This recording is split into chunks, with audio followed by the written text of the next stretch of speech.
Fala galera do MagTalk, todos vocês estão conectados. Olha, para tudo agora que você está fazendo, para você focar aqui, porque hoje a gente está com uma presença muito especial, mais que especial eu posso falar aqui, porque estávamos com muita expectativa desse dia chegar e chegou, né? Então, estamos aqui com meu amigo, porque é assim que ele nos ensinou, né? Companheirismo, pastor Carlos Alberto Bezerra. Que privilégio estar com você, Samuel. Meu filho pastor, muito amado. Amém. Privilégio, uma honra estar com você, com os nossos tão preciosos amigos, irmãos mais chegados do nosso coração, pelos quais damos graças e nos atrevemos a pedir agora um tempinho para a gente estar junto. Ouvirmos um pouco da experiência de alguém que aos 70 e quase 9 anos de idade, né, aprendeu algumas lições, outras não conseguia aprender, quero confessar. E aprendendo algumas lições, quero compartilhar. E a principal paixão da minha vida, que tem nome, paixão da minha vida, o amor da minha vida, chama-se Jesus. É dele que eu gosto muito de falar. Prazer estar com vocês. Meu Deus, já é apaixonante aqui. É muito bom. A gente já sente a presença de Deus. O pastor já falou, 79 anos, você está muito bem, sempre jovem. Parece que nunca... Passa os anos, você fica cada vez melhor, né, pastor? Qual que é esse segredo?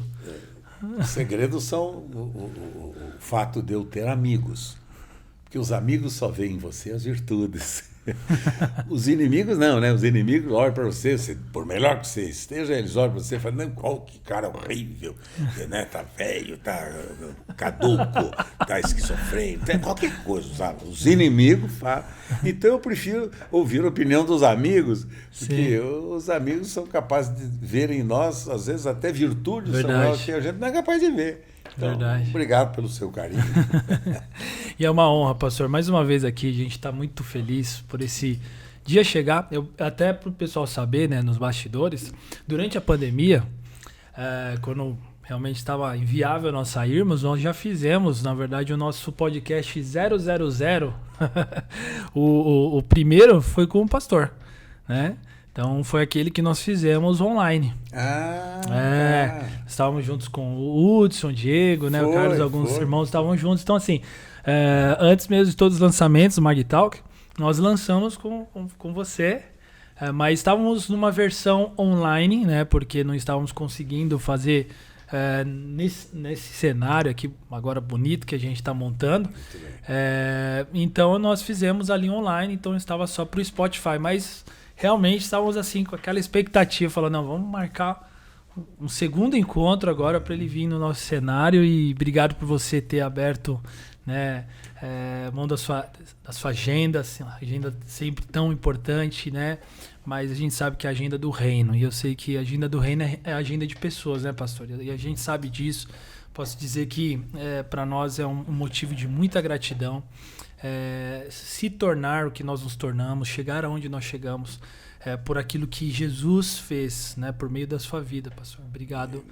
É uma alegria muito grande por tudo que você fez, né? Somos frutos, é importante a gente falar, nós somos frutos, né, da sua obediência a Deus. Somos frutos daquilo que você plantou. Meu pai está aqui, inclusive, aqui atrás das câmeras, né, paizão? Daqui a pouco ele vai vir dar uma palavra aqui. Era o que ele... Isso aí. Mas, pastor, obrigado por tudo que você tem plantado, né? Já quantos anos, pastor, você começou lá atrás? Você teve um encontro com Jesus. A gente teve a pastora Sueli aqui também, né? Há pouco tempo. Com quantos anos você começou? De conversão. Conversão, isso. De conversão. Eu estou agora faço agora mês que vem 79 anos. Eu me converti, portanto, aos 19 anos. Então são 60 anos. 60 anos andando com Jesus. De conversão, de conhecê-lo da maneira tão singular como eu conheci. Embora como católico, eu era coroinha na igreja católica, era até mariano, cheguei a ser mariano. É mesmo, pastor? Olha aqui, senhores. A gente vai ter várias curiosidades aqui hoje. Sabe de uma coisa, Samuca? eu queria muito saber a respeito da pessoa de Jesus. Sim. E meu lar era católico e tudo, né?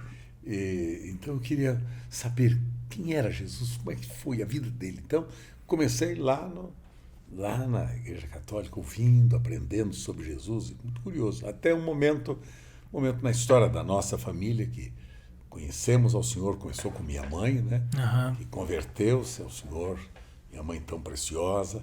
Ela que me levou a Cristo, Sim. minha mãe. Minha mãe foi importante na minha vida, porque ela, como diretora de escola, ela foi quem me alfabetizou. Eu hoje sei ler e escrever, porque minha mãe me ajudou. É mesmo? Foi Que minha bacana. mãe. Ela era diretora de escola, professora, meu pai era engenheiro, mais preocupado com edificações, com outras atividades, né? Mas foi a minha mãe que me alfabetizou e foi minha mãe que me levou a Cristo. Olha. No princípio eu não entendia direito, né, o que estava acontecendo, mas quando descobri que era sobre Jesus, que estaria eu aprendendo e tudo, eu fiquei muito impressionado e abri meu coração. E então, a partir daí, eu nunca mais quis deixar de conhecer Jesus. Uau. Eu conheço hoje tão pouco, eu queria conhecê-lo melhor. Tem sido esta a minha oração nesses dias da minha vida.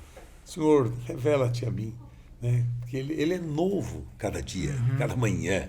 Sim. Então, eu digo ao Senhor, Senhor, queria ter mais intimidade contigo, queria conhecer-te melhor, porque queria tanto, Senhor, expressar tua vida, teu caráter, Sim. tua conduta, né? Teu amor, tua paixão. Eu quero ser parecido com Jesus. É o grande desafio da minha vida desde a minha conversão. Nunca abandonei o Senhor, nunca houve qualquer tempo na minha existência de deixá-lo, de conhecê-lo melhor, embora às vezes de maneira tão limitada em função de circunstâncias. Sim. Mas o Senhor foi me dando a graça de, conhecendo-o, eu poder expressá-lo, né, com a base da vida relacional de Jesus com as pessoas, que foi amor. Impressiona em Jesus seu amor. Amor. Ninguém tem maior amor do que esse, que dar a sua vida pelos seus amigos, disse Jesus. Então, o amor de Jesus é que sempre me impressionou. E as atitudes de Jesus, os sentimentos de Jesus, a visão de Jesus, o projeto de vida de Jesus, e as relações que ele tinha com as pessoas, para mim, cada relacionamento dele, para mim, é inspirador e desafiador, Samuel, sabe? Verdade. Desafiador. Que eu fico pensando, ele deixou a mim e todos aqueles que o conheceram e que nasceram de novo, ele deixou-lhes a sua natureza. Sim. É Cristo em vós, esperança da glória. Esse é o segredo, né? Esse é o segredo. Então, dizia Paulo, né, na experiência dele, eu não vivo mais, é Cristo que vive em mim. E a vida que eu agora vivo na carne, vivo pela fé do Filho de Deus, o qual me amou e assim mesmo se entregou por mim. Então, é Cristo em vós. Né? E nisto conhecemos o amor.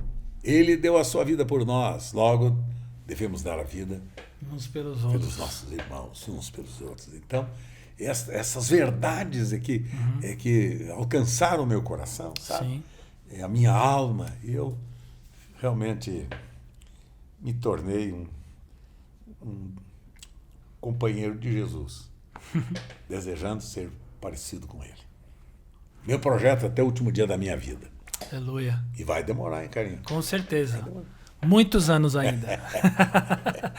Pastor, você falando assim, isso aumenta ainda mais o desafio no nosso coração, né, de amar a Deus sobre todas as coisas. Porque a gente vê que isso é como se eu estivesse diante de um menino que está cada vez mais descobrindo quem é Deus. Né? Você falando com toda a sua bagagem, com toda a sua experiência, com tudo que você representa para nós, para a igreja, no Brasil, né? Mas, pastor, quando você começou, logicamente, a fé, né, das pessoas, ela não está madura, né? Elas não têm essa vivência? Antes de perguntar algumas coisas relacionadas aos seus pais também, são uma história muito bonita. Como é que quem te ajudou nesse processo lá atrás, né? Quando você teve essa experiência com Jesus, a crescer, a se manter constante, firme e constante, né? Quais foram as práticas, o que te levou? Eu percebo que o evangelho de alguns anos atrás, embora ele é o mesmo, né? O evangelho de Jesus é o mesmo, mas eu digo em termos de geracional. As gerações, a pastora Sueli falava isso pra gente, parecia que havia um avanço muito rápido, assim, né? As pessoas decidiam algo por Jesus e já muitas coisas aconteciam, assim, o crescimento, a maturidade. Isso. Você concorda com isso, né, pastor? Claro. Nesse sentido, né? Perfeitamente. Então, o que se deve a isso? Quais eram as práticas?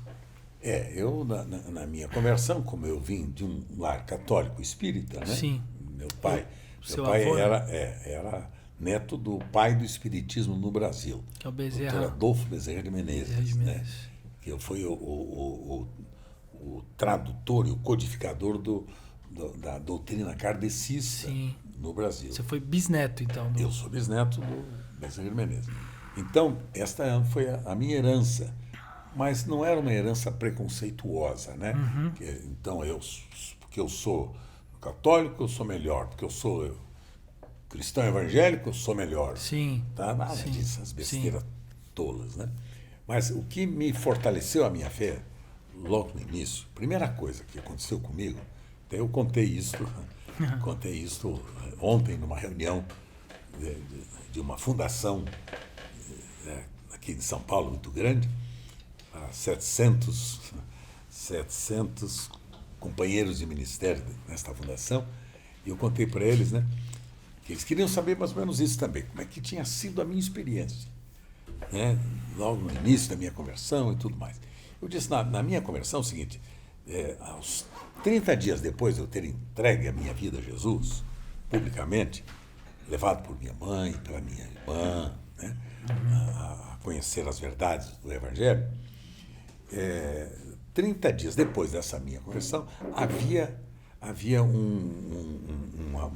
uma vigília e um batismo que seria feito da moçada. A mocidade era passagem de ano, o pessoal ia todo para Joinville, né, lá na igreja em Joinville, participar de uma vigília e de um batismo. Como eu não havia sido batizado ainda nas águas e não sabia o que era vigília, eu falei, puxa, é uma oportunidade boa de eu poder estar conhecendo e participando, vou lá. Aí fui com a turma toda lá e coisa e tal. Quando chegou no sábado, chegou o sábado, durante o dia foi o batismo. Aí eu me batizei nas águas e tudo mais, né? E à noite era a vigília. Certo. De manhã o batismo, à noite a vigília. Aí eu também estava na vigília lá, querendo saber. Como aquele movimento era um movimento legítimo, pentecostal legítimo, né, com as raízes lá de Azusa, o grande avivamento de Azusa, lá na América, lá na Califórnia. As marcas, né, estendidas. Exato. Como era tão legítimo naquela época, era tão simples, né? E aí na vigília eu estava lá, fazia o que os outros faziam, né? Orava junto, fazia, e tal, estava aprendendo, né? E eu comecei a ver aquele grupo todo falando em outras línguas estranhas e tudo, tá? Outras línguas. Eu perguntava para os dois amigos que eu fiz lá, né? O que era aquilo? Eles falaram, olha, essas línguas é do Espírito Santo. Quando a gente ganha um novo coração, uma nova vida, o Espírito Santo vem habitar na gente e nos dá esta experiência. Eu falei, pô, legal, eu quero isso para a minha vida. Era uma vigília, né? E estava pegando fogo a vigília, viu, Samuca? Imagino. Se eu quero isso para a minha vida, como é que é? O Espírito Santo vem habitar em mim? Eu falei, meu Deus do céu, o que eu queria, porque eu ouvia falar do Espírito Santo lá no catolicismo, né? Mas era outro tipo de experiência. Eu disse, eu quero isso. E sabe, Samuca, quando eu me dei por conta, eu estava sendo batizado com o Espírito Santo. Eita, que maravilha. Lá em Joinville, sendo batizado. E uma coisa que me ocorreu, isso que eu falei para o grupo, com quem esteve reunido, o que me aconteceu, Samuel, é que vocês não sabem disso, eu era muito gago. Mas gago... O pastor era gago, né? É, gago, cara. Para falar era uma mão de obra. Né? Você imagina só a dificuldade que eu tinha de me comunicar. Nossa. É muito difícil, Sim. gagueira, né? Sim. Eu acho que foi fruto de uma experiência pela qual minha família passou, meu pai passou. Eu fiquei com medo de perder meu pai. Entendi. Né, que era pessoa tão preciosa da minha vida, um amigo, meu amigo precioso, meu pai. Sei.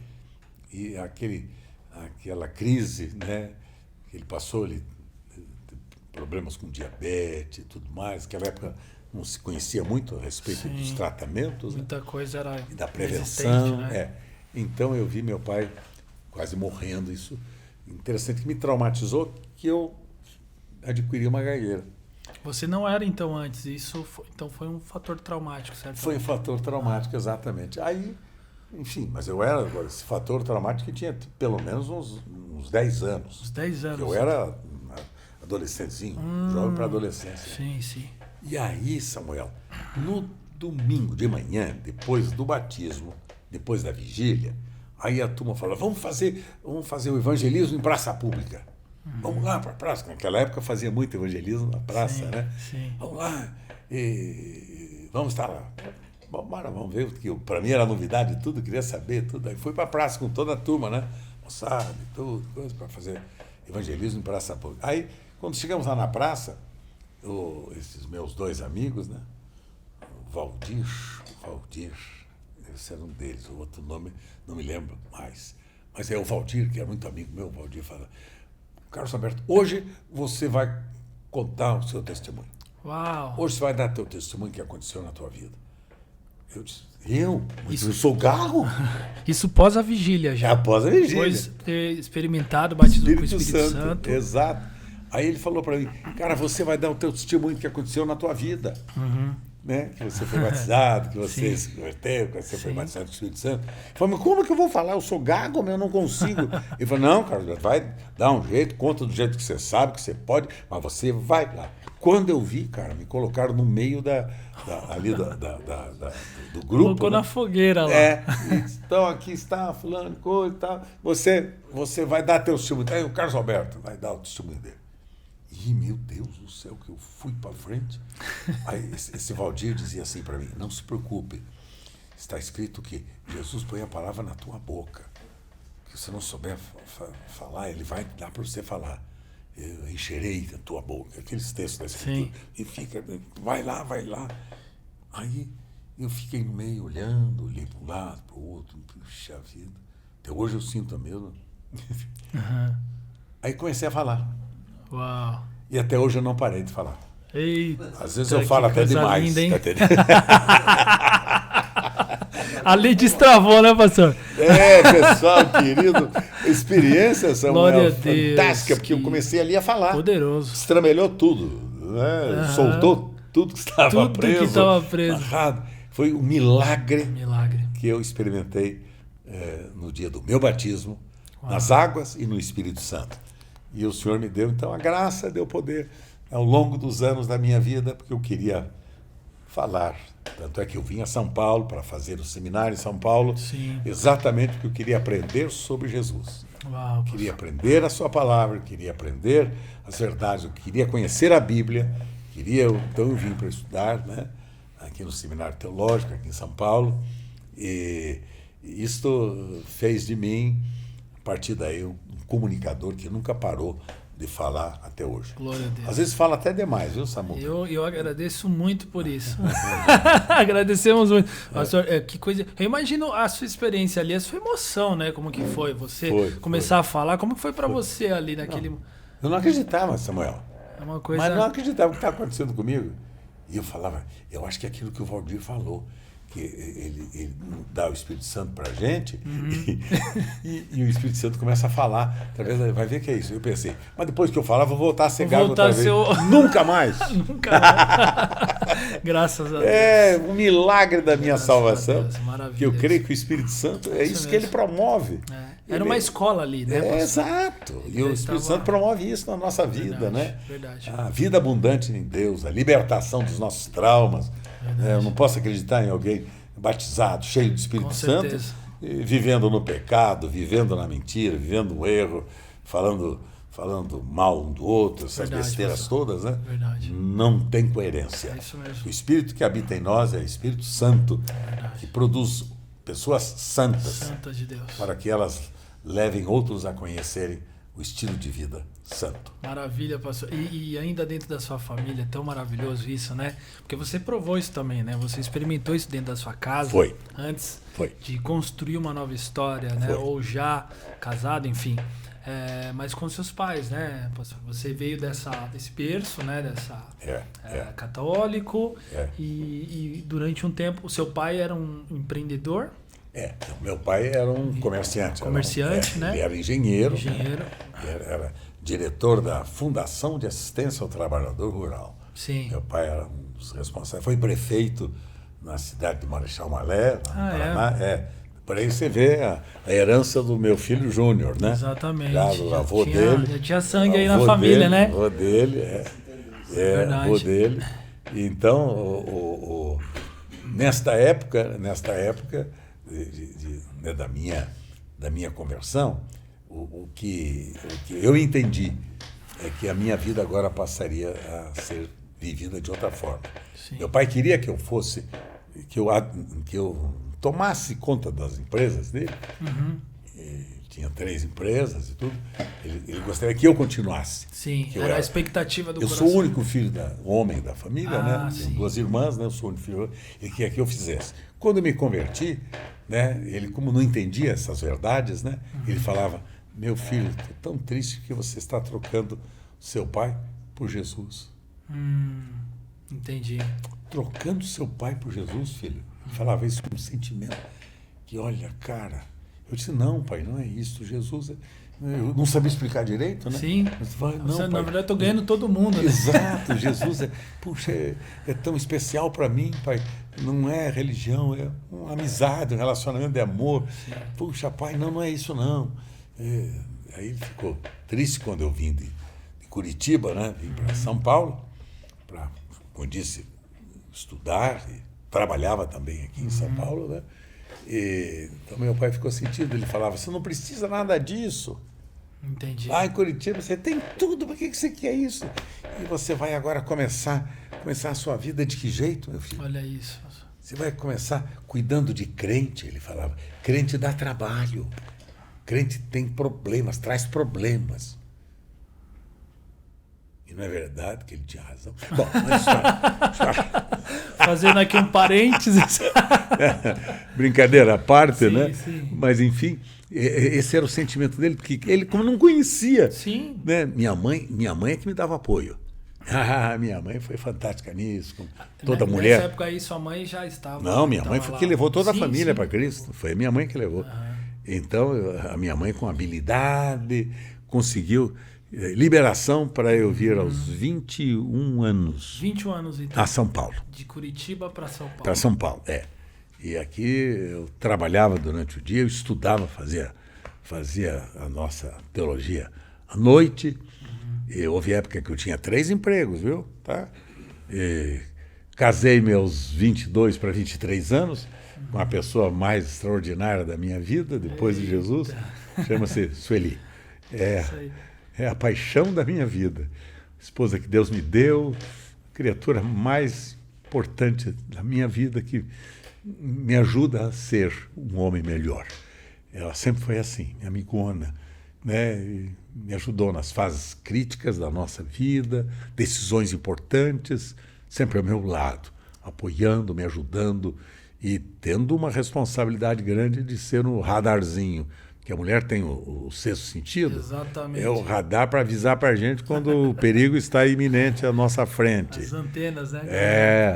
Por isso você que está me ouvindo, se é casado, ouça a menina da sua vida. Se não é casado, se prepare ao casar para ouvir esta menina, porque elas têm uma impressão muito importante, né, que mostram para nós determinados riscos que corremos, perigos que passamos, e Sueli foi assim na minha vida. Estamos casados há 56 anos. 56 anos. 56 anos de casado. 56 anos com a mesma mulher, você está entendendo? Olha. Esse tema é maravilhoso. E com esse brilho no olhar, né, pastor? Esse brilho, né, apaixonante, né? Desses 56. E nesse tempo, você, quando o Senhor trouxe você para São Paulo, ainda solteiro, né, pastor? Foi, você conheceu solteiro. O pastor aqui. Você também viveu uma história bonita com seu pai também, né? Depois, também teve essa...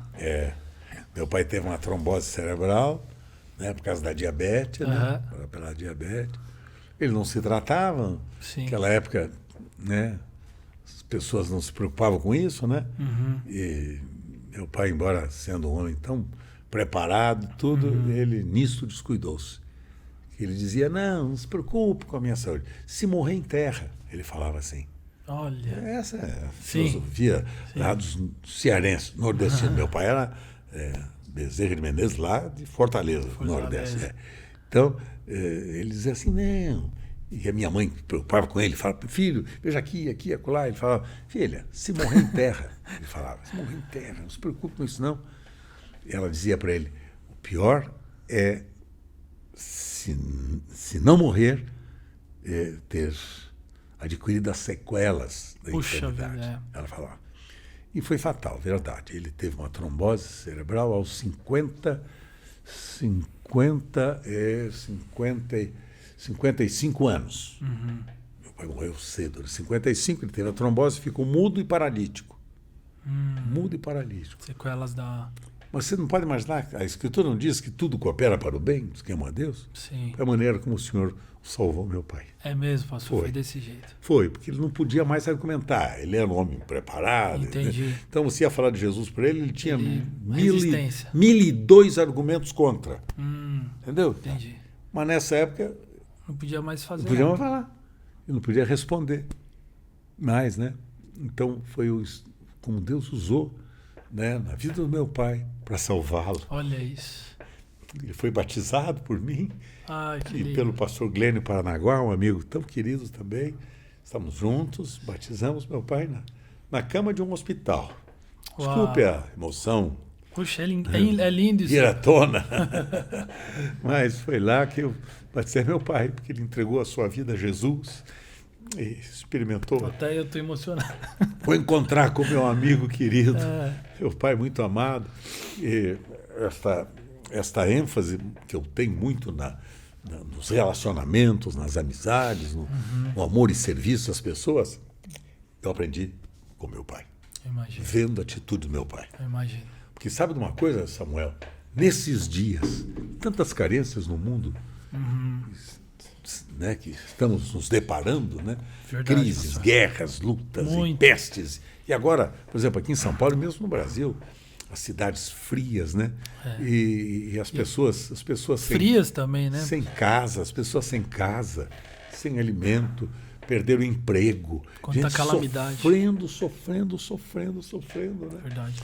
Uma das constatações que a gente tem feito, né, por causa do trabalho da nossa fundação, do trabalho do nosso secretário, né, de saúde de São Paulo, que é o Carlos Roberto Júnior, né, filhão amado,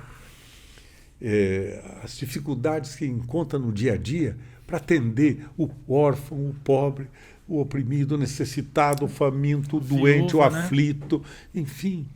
E ele, sempre o Júnior vem e comenta isso comigo, e dizendo assim, pai, seria tão fácil a gente resolver esse problema social se a igreja fizesse o seu papel, o seu trabalho.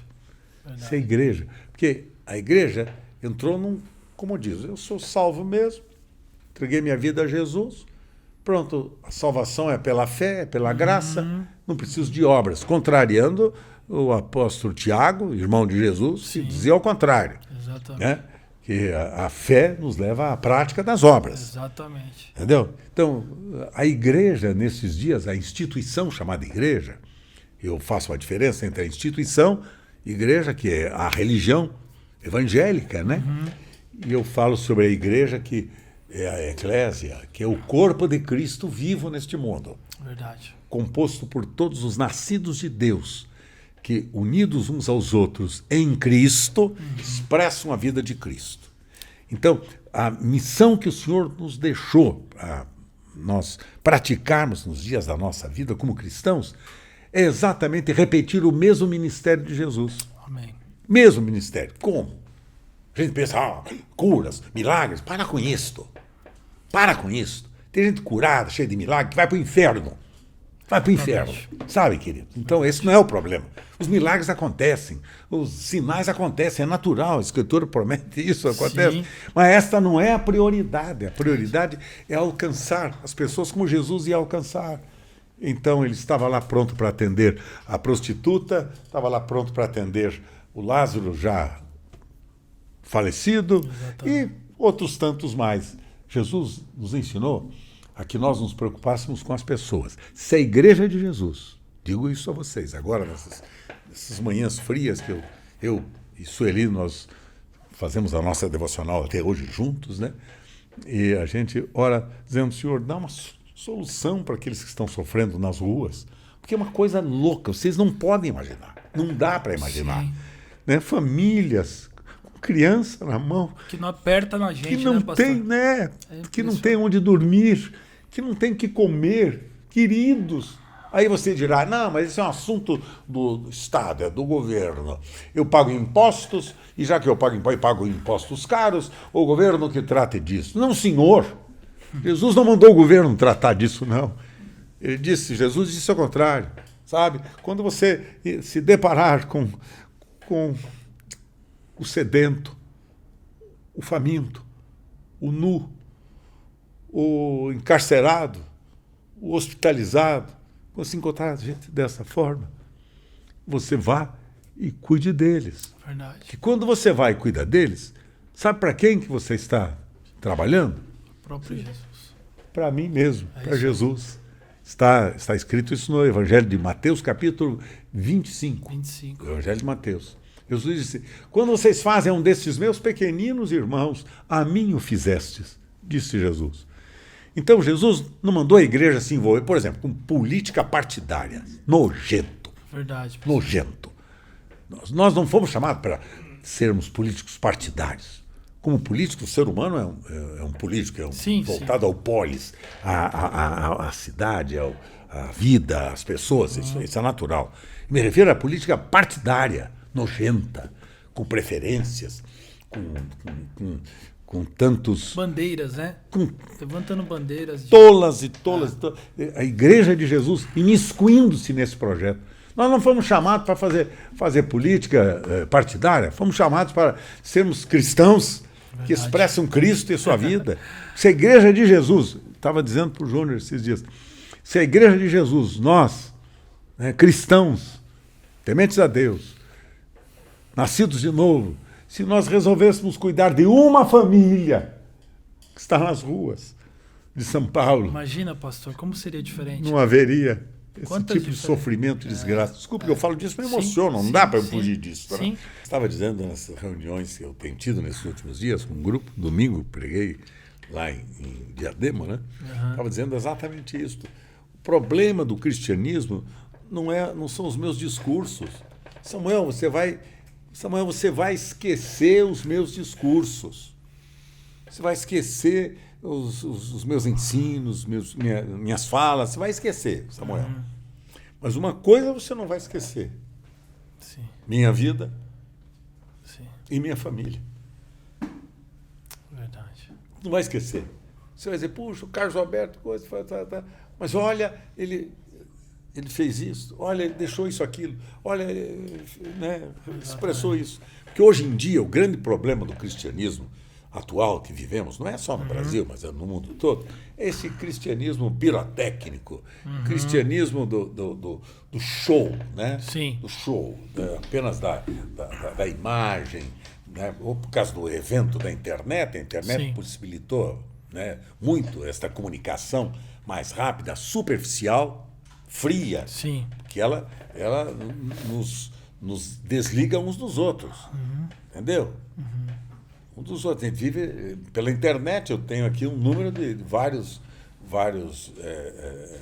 amigos aqui na internet que eu me comunico com eles quase que diariamente só pela internet. É uma comunicação fria. Muito rápido, né? Quando antigamente era diferente. Até uma pergunta mesmo, assim. É. Alguns mandaram, algumas perguntas são Claro, minhas, né? claro. Mas algumas aqui eu fiz questão de selecionar. O pessoal mandou também pela internet, inclusive. Claro. Também, então tem a pergunta do Diego aqui. Qual é o maior realmente desafio da igreja nesses dias? Eu acho que o pastor está respondendo, né? Exatamente. Não é nestes dias o maior desafio da igreja. Desde que ela existe, esse é o grande desafio da igreja. Nestes dias, né, de tantas misérias que o mundo está vivendo, a igreja precisa realmente praticar essas verdades e parar de discurso. Não aguento mais discurso. Abra a internet, é só discurso. É um dizendo uma teoria coaching, outro dizendo uma teoria filosófica, outro dizendo uma teoria existencial, ou qualquer outra coisa. Cheio de teoria. E eu fico dizendo, Senhor, e a igreja? Então, eu fico vendo esses movimentos que têm surgido, né, nesses dias.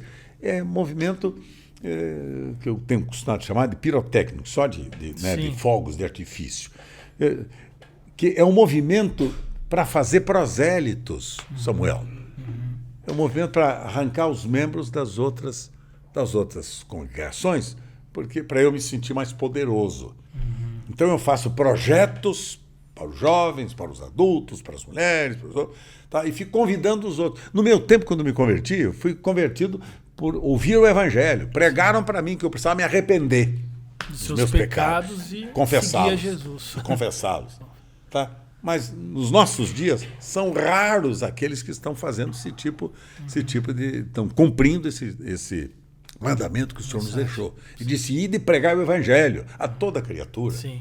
Né? Ide fazer prosélitos em todas as igrejas. É verdade. Que é uma vergonha para mim, sabia que é uma vergonha? Imagina. Tá? Me lembro que no meu tempo, lá atrás, há 40, 50 anos atrás, a igreja de Jesus era diferente nisso. Como, por exemplo, vinha um membro da outra igreja para fazer parte da sua, ele vinha com a carta de apresentação. A gente falava com o pastor daquela ovelha, dizendo: olha, estou recebendo aqui em função de tal e tal coisa, tudo bem, ele virá estar aqui conosco, está tudo em ordem, o senhor recomenda? Logo o pastor respondia. Muitas vezes eu fiz isso, atendi muita gente assim. Havia uma seriedade muito grande. Não, claro, processo, claro. Né? Havia esse respeito, né? Respeito. É ética pastoral. É ética cristã, sabe, Samuca? Sim. Que nós não temos mais. Hoje em dia, a minha ética é conquistar os membros da sua comunidade. Porque a minha está precisando de mais dizimista, de mais recurso financeiro. Muitas pessoas que precisam voltar à igreja porque estão longe, né? Isso. Por decepções, questões, Claro, todas feridas, natural. né? E até volta àquela pergunta que fiz no começo aqui para o pastor, sobre as gerações mudam, né? Como que esse avanço aconteceu, inclusive até focando um pouquinho mais no seu chamado, nessa convicção que você teve de chamado. Como que foi para você? O que você diz assim que foi realmente ações, atitudes, práticas, né? Os princípios que você aprendeu e você imediatamente praticou e você viu que fez uma diferença. Como que você descobriu o seu chamado? Eu descobri o meu chamado logo na minha conversão. Logo naquele batismo com o Espírito Santo lá em Joinville. Na igreja, na época a igreja lá em Joinville. Foi isso que me tocou, porque eu ouvia os pastores dizendo: muitos estão se perdendo, muitos vão para o inferno, vão pregar o evangelho. A ênfase no evangelismo naquela época era total. Arrependimento. Por causa, inclusive, da influência do avivamento lá em Azusa, que veio varrendo a América Latina. Sim. Tá? E que nos alcançou. A Assembleia de Deus está aqui. Pentecostalismo, né? A Assembleia de Deus está no Brasil por força da explosão do avivamento lá. Porque avivamento que não tem evangelismo é avivação. É isso mesmo. Avivação. Ah, eu estou avivado. Por que está avivado? Porque eu falo línguas, porque eu sou profeta, porque eu sou mestre, porque eu sou curandeiro. Ah, por favor, vai perder tempo com outra coisa. Eu sou discípulo de Jesus, porque eu quero levar as pessoas a Cristo, porque eu quero alcançar o perdido, porque eu quero continuar o ministério de Jesus, né, que vai buscar e salvar todo aquele Aleluia. que nele crê. A ênfase é diferente, Diferente, né, pastor? E isso faz toda a diferença, porque você veio dessa plataforma. Qual o dom, até algumas pessoas perguntaram, qual o dom ministerial, né? Que lá no início, embora eu sei, mas legal contar para o pessoal, o dom ministerial que aflorou em você, né? Porque a comunidade, ela viu desse movimento poderoso, né? Pentecostal, né? A ênfase principal da minha vida, Samuel, e o meu dom motivacional é o evangelismo. Evangelista. Eu sou o evangelista.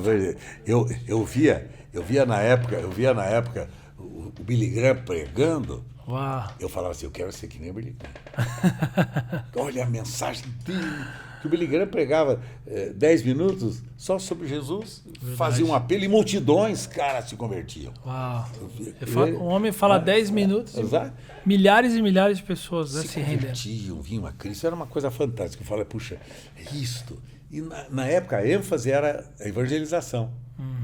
A ênfase era, ele salva, ele batiza com o Espírito Santo, ele cura e ele voltará.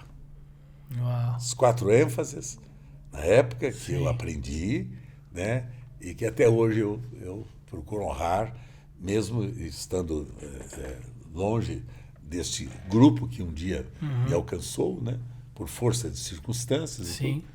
Mas a minha gratidão a Deus por isto, porque eu queria ser evangelista. Então eu sou evangelista, eu gosto de levar as pessoas a Cristo. Eu não perco tempo quando estou em qualquer lugar, né, para levar as pessoas a Cristo, para dar um jeitinho, dar um abraço, perguntar o nome. Quando vou, às vezes, no restaurante, logo pergunto o nome, né? Ô, João, puxa, que prazer, João. Você hoje é você que vai me atender hoje? Sim, senhor. Então falou, João, que legal você vai me atender, porque você, como é maior do que eu, você vai me atender hoje. Ele fala, não, senhor, não, doutor. Mas pensa que a gente tem que... Não, doutor, não, o senhor é que... Eu falei, não, senhor. Você já está aplicando um princípio ali, né? Aí eu vou falando assim com ele, falei, não, cara, você sabia que você é bem maior do que eu? Vou te contar por quê você é maior que eu. Porque eu tenho um amigo, esse cara é fantástico, esse amigo meu. Puxa, esse amigo meu tem tanta sabedoria. Esse cara olha, é maravilhoso esse amigo meu. E esse amigo meu ensina o seguinte, ele sempre fala comigo dizendo o seguinte, ó, se você quiser ser o primeiro, seja o derradeiro. Se você quiser ser servido, aprenda a servir. Se você quiser ser o chefão, seja primeiro o serviçal. Então, um amigo meu, cara que ensina isso, fantástico. Poxa, que bom. Quem é esse amigo? Eu falei, Jesus. Eu tenho alguns garçons, né? Ali em São Paulo, aqui no Tatuapé, eu tenho um maître ali, que me atendia sempre, e eu fiz esta conversinha com ele e levei ele a Cristo. Eita, que lindo. Toda vez que eu vou lá, cara, o camarão sempre é diferente. Mais saboroso. Mas ele fala, puxa, obrigado, sabe, pastor, obrigado, pastor Carlos Alberto, porque eu conhecia Jesus, agora eu frequento tal e tal grupo e tal, numa igreja perto da casa dele, né? Sim. Estou lá, puxa, obrigado que o senhor me levou a Jesus, minha família foi alcançada. Tem preço isso, né, pastor? Cara, isso então, a ênfase ministerial é o evangelismo. O evangelismo. Tá? Inclusive, só fazendo um parênteses, conheço alguns amigos que trabalharam ali de cover, né, que chama ali, estacionamentos que receberam também uma palavra sua. Logo o pastor Carlos Alberto me evangelizou. Foi, mas eu vou lá. Falou, às vezes com uma caixinha, com um mimo, né, que é o evangelho, abre as portas para isso também, né? Muito bom. Que mais bem-aventurado é dar do que receber. É isso aí. Então, esse cristianismo, esse evangelho, eu aprendi lá atrás, na minha conversão. Sim. Por isso que eu cheguei a dizer um dia desse para um grupo de pastores, se eu tivesse que me converter hoje com o cristianismo atual, que nós temos por aí, sim, cristianismo, sinceramente, que vocês conhecem, talvez até melhor que eu não teria me convertido. que é disputa, é deslealdade, é calúnia, é mentira, é fake news, é besteira, é tolice. O Senhor nos livre. É arrogância, é orgulho. Eu sou maior. A minha igreja é maior do que a sua. Eu sou mais poderoso. Para com isso, cara. Que cristianismo só afasta, é esse? né, pastor? Não, eu não teria me convertido. Não, porque na minha época era bem diferente. Sim. A gente ouviu o evangelho de Jesus para o arrependimento dos pecados. Verdade. E com isso, pastor, você também, nessa plataforma, também foi desenvolvendo os dons, né? Aí sim. Espírito Santo. Claro, não, e os dons estão embutidos no Espírito Santo, pelo Espírito Santo, embutido na nossa vida para a necessidade do corpo. Sim.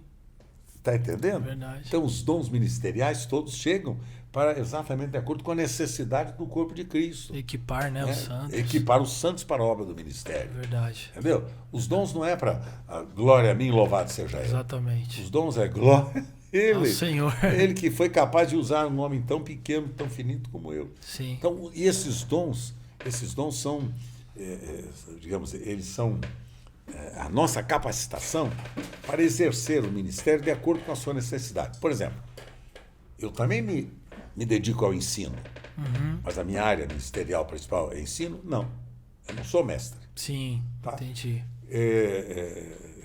As outras áreas, como profeta, os 5 ministérios lá de Efésios, né? Como profeta, por vezes o senhor tem me usado com palavra profética. E a palavra profética é a palavra da Escritura, a palavra de Deus. Sim. Não é invenção de moda. Sim. Então, esses dons, hoje em dia eu exerço, além do ministério de evangelismo, eu exerço também o ministério apostólico. Apostólico. Porque a comunidade da graça nasceu, foi implantada em função desses ministérios que o Senhor um dia me concedeu. Sim. Então hoje eu estou colhendo os frutos de ver nossas congregações, nosso ministério, crescendo de maneira tão linda e tão maravilhosa, né? Por causa da graça que um dia o evangelismo produziu, salvando, e que, a partir daí, os que foram sendo alcançados foram crescendo, amadurecendo e tornaram-se lindos ministérios, como esse que está em Guarulhos, por exemplo. Ei, maravilha, pastor. Que até a gente vê que a comunidade ela veio desse movimento poderoso, né? Que é o CPP. Então, que marcou. Né, Brasil, a história, né? A história do Brasil, não. A história do Brasil. Ela foi ali a semente original que o senhor plantou para a gente alcançar, né, o nosso Brasil e fora do Brasil também. Sim. Me perguntaram esses dias. Puxa, pastor Carlos Alberto, o senhor lembra de coisas naquela época, as reuniões do teatro e aquelas... É até bom para o pessoal, alguns não conhecem a história, né? Se o pastor quiser falar. Lembra lá das reuniões do teatro, e era música, era o pastor Ademar que vinha, que ministrava, era o grupo musical, era a turma, o senhor pregava, passou no túnel secário. Então lembra, o senhor sabia que o senhor estava vivendo um poderoso avivamento no Brasil? O senhor sabia disso? O senhor estava no meio de um avivamento? Eu disse, cara do céu, ainda bem que eu não sabia. Porque se eu soubesse, eu teria estragado tudo. E atrapalhar o que o Espírito Santo estava fazendo. O Espírito Santo vai fazer. Falei, não sabia nada, cara. Eu sabia que eu queria servir a Deus. É impressionante, né, pastor? Mas era assim, era às segundas-feiras, né? Segundas-feiras, lá no teatro. No teatro, mas o coração ardia. Você tinha essa convicção de que Deus estava fazendo algo diferente. Mas não tem dúvida. Que Deus era um momento fantástico na história da igreja sul-americana. Porque houve essa explosão lá em Buenos Aires, lá na Argentina. O avivamento. Com Juan Carlos Ortiz, amigaço meu, muito querido, Jorge Mitian, Ivan Baker. Esses homens foram instrumentos usados por Deus para o avivamento na Argentina. E avivamento começou, sabe como? Arrependimento, confissão de pecados, mudança de vida, santidade. Verdade. Famílias restauradas. Caráter, né, pastor? Caráter. Entendeu? Caráter das pessoas. Sabe, Samuel, este era o avivamento. Aliás, esse foi a ênfase dos avivamentos na história dos avivamentos. Por exemplo, no país de Gales, quando surgiu o poderoso avivamento, naquela época, no país de Gales, Os jornalistas todos foram para visitar o país, visitar a cidade. Aí chegaram lá e iam nas ruas e perguntavam: escuta, o que é que está havendo aqui? Porque as boates foram fechadas, as casas de prostituição não existem mais, não se vende mais álcool na cidade. Não, e foi enumerando os fatos todos, né? Não tem mais isto. E coisa. O que é que está havendo aqui na cidade? Aí a pessoa dizia: eu estou muito quebrantado. Estou muito quebrantado. Aí saía, ia para o outro e dizia: está assim, fechou. O que está acontecendo aqui na segredo, cidade? Né? O que está acontecendo? Isso, o que está acontecendo aqui na cidade? Nós estamos muito quebrantados. Que avivamento para mim, sabe, Samuca? É quebrantamento. Quebrantamento. Acompanhado de um estilo de vida santo. Porque dizer que eu provei do avivamento, que é a plenitude do Espírito na minha vida, e eu não sou um homem santo, eu só experimentei avivação. Porque avivamento sem santidade é mentira. Verdade. E não produz fruto, né? Agora, mas não tem, e a coisa, avivamento, e os sinais maravilhosos, que tem sim. Mateus capítulo 7, ensina-nos isso. Haverá um grupo um dia que vai dizer: mas eu curei, expulsei demônios, fiz maravilhas no teu nome, grandes milagres eu fiz, todo no teu nome. E coisa o Senhor dirá: nunca vos conheci. Apartai-vos de mim, vós que praticais a iniquidade. Sabe de uma coisa? Avivamento não tem nada a ver com dons espirituais. Sabe, Samuel? Sim. Avivamento não tem nada a ver com dons espirituais. Avivamento tem a ver com transformação, salvação, estilo de vida santo. Verdade. E os dons, são claro que são dados. O Senhor nos dando para a gente servir. Exatamente. As pessoas. Agora, eu não posso concordar, né? Eu não posso, aliás, entender, não concordar. Não posso entender como é que fala-se em ser cheio do Espírito Santo e continuar safado, continuar mentiroso, continuar desleal. Isso é muito triste. Hipócrita, hipocrisia. Os dons devem ser um meio e não um fim, né, pastor? Exato, cara. O caráter de Cristo deve ser a base de tudo. Exato. E naturalmente vai expressar. Verdade. Tudo isso. O que eu creio Sim. em todos os dons e ministérios e carismas de Deus, eu creio em todos eles. Sim. Tá? Eu só quero saber se eles estão sendo motivados, né, por uma fonte santa. Isso é poderoso demais. E pastora, além da pastora que sua ajudadora idônea aí, né? Com certeza te ajuda bastante. Demais até. Demais da conta. Falou que tá sempre uma agenda intensa, né? Eu estava falando já. Essa menina é terrível. Pastora, nossa, agregou demais aqui com a gente também. Quem foram as pessoas que influenciaram, melhor dizendo, você, seu ministério, que te ajudaram, mentoramento, isso, né? Porque essas pessoas, elas são importantíssimas. Excelente pergunta. As pessoas que marcaram a minha vida, primeiro foi um evangelista fantástico chamado Antônio Elias, reverendo Antônio Elias, presbiteriano da igreja lá de Niterói. Tá? Antônio Elias, a paixão que ele tinha por pessoas, por Jesus, as mensagens que ele falava, aquilo que eu queria realmente ouvir, satisfazer meu coração. Ele falava sobre Jesus e o amor e o perdão e essa salvação. Antônio Elias foi o meu mentor, né, nesta área da minha vida. Aí veio um outro para mim muito importante, que me ajudou a colocar as minhas emoções, a minha vocação, a colocar no lugar certo, né? Era o Dr. Russell Shedd. O Dr. Russell Shedd foi o meu professor na Faculdade Batista de Teologia. E o Russell Shedd era expositor do Novo Testamento e particularmente das cartas de Paulo, apóstolo de São Paulo.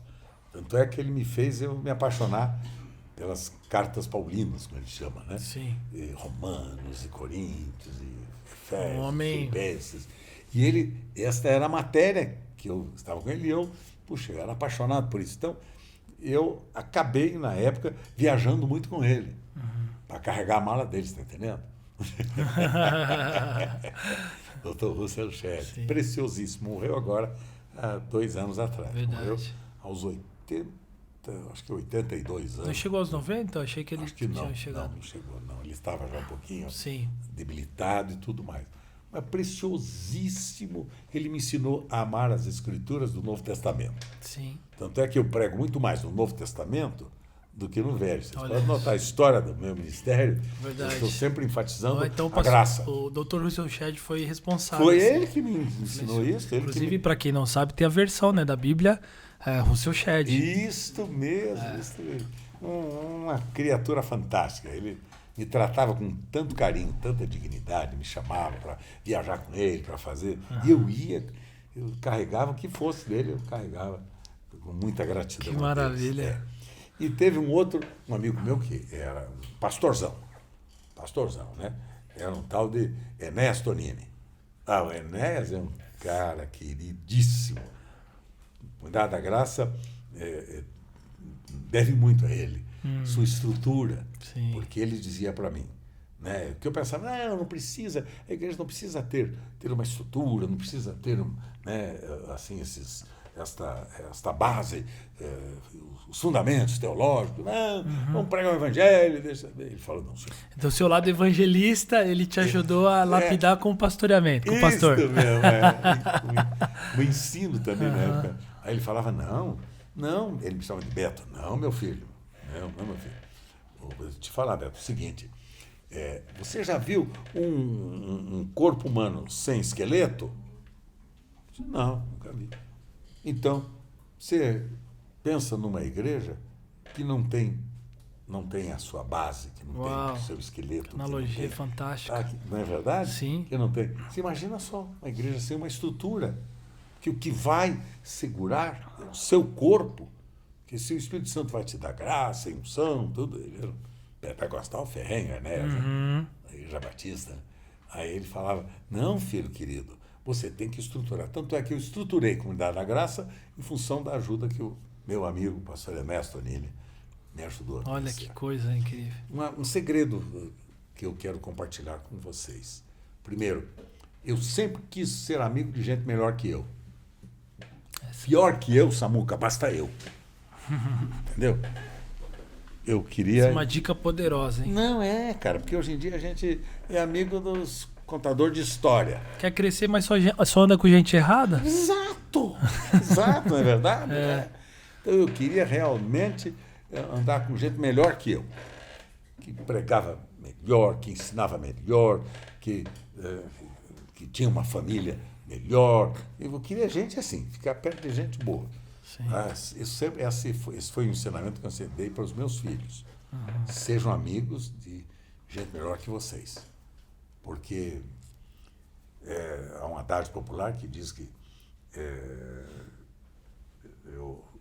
a gente conhece as pessoas pelos amigos que elas têm. Né?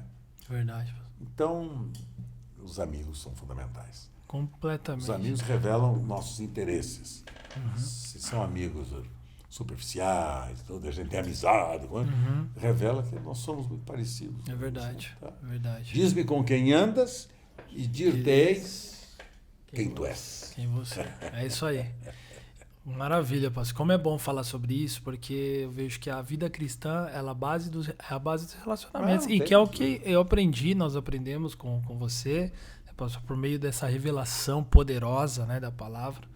E os livros que também influenciaram você, né? Até a Gabi mandou essa pergunta aí, além da palavra, obviamente, que é a nossa base de fé, mas quais livros também que você foi muito influenciado, tem sido? Na época, nessa época que esses acontecimentos estavam em ebulição na minha vida, né?